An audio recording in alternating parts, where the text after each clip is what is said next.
This is Jim. Jim is a marketing analyst that just landed a huge contract with a well-known energy drink corporation. Let's join him as he is about to go for a ride that could possibly be the ride of his life.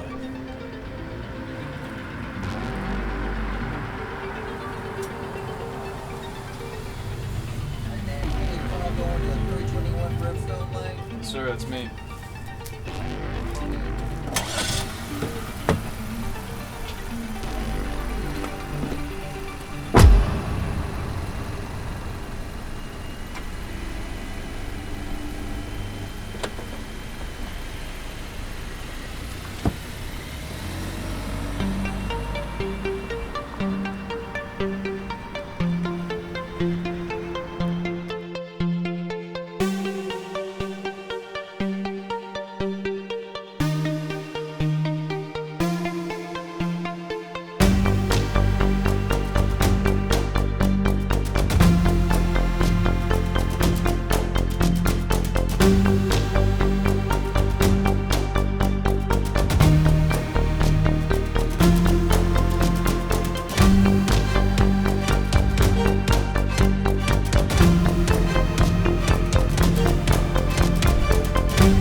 Do you mind if I ask you a question? Sure, man. What you got? Conversation always makes a night go by quick. Do you believe that someone can know their future? I mean, like somebody's who you're gonna marry or something like that?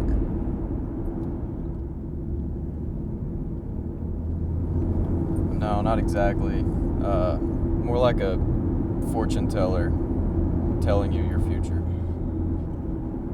Man, I really don't mess with that voodoo or witchcraft stuff. I mean, I'm sure there's people out there that know stuff that we really can't understand. What if someone told you you were gonna die?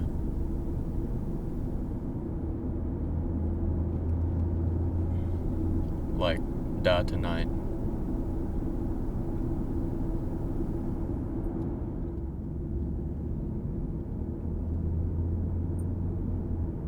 Listen, I didn't mean to make you nervous. I just left a celebration event with my company. We landed a big contract with Gypsy Energy Drink.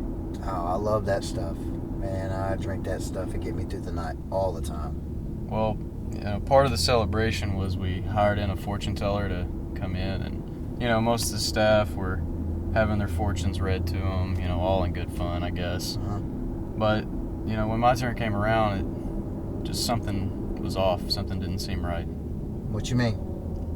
Well, she looked at my palm like she did with everyone else, Mm-hmm. and she looked at my love line and, of course, wealth. And then she got to my lifeline, and she paused and gripped my hand tighter than I expected. And she told me to wait a moment, and she reached under the table and pulled out a deck of tarot cards.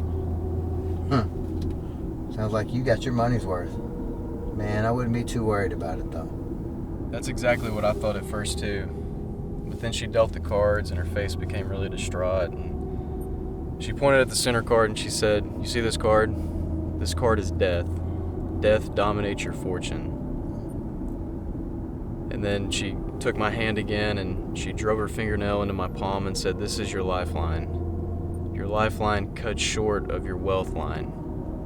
She said, "Your lifeline coincides with the phase of the moon that we're in tonight. You will die tonight." Sounds to me like she got a little bit too much into character. I'm not sure how much you paid her, but I would definitely cancel that check.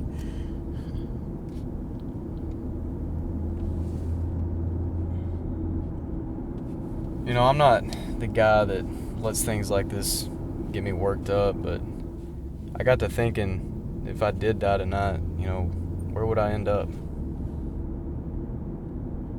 Man, I really don't think anybody knows when it's their time to go. All I know is you better have your relationship right with the Lord.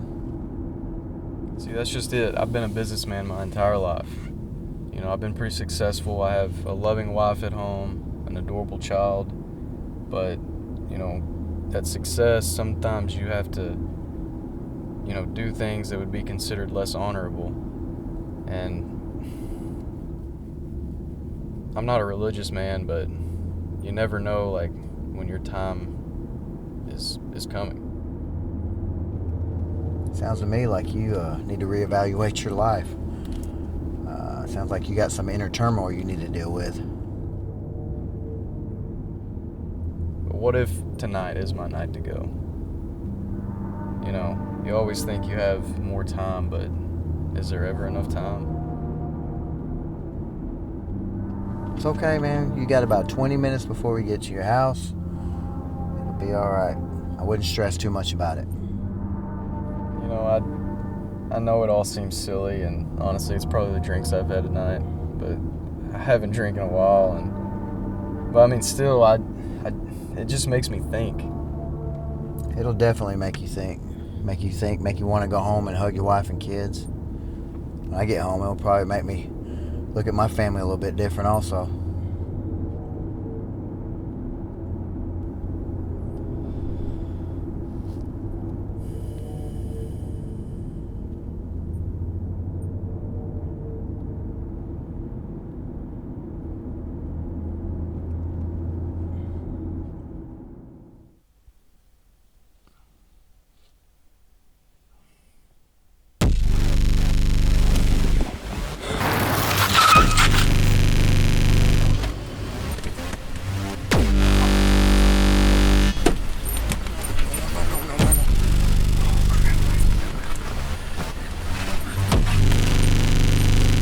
Yeah, I got a guy dying in my back. Yeah.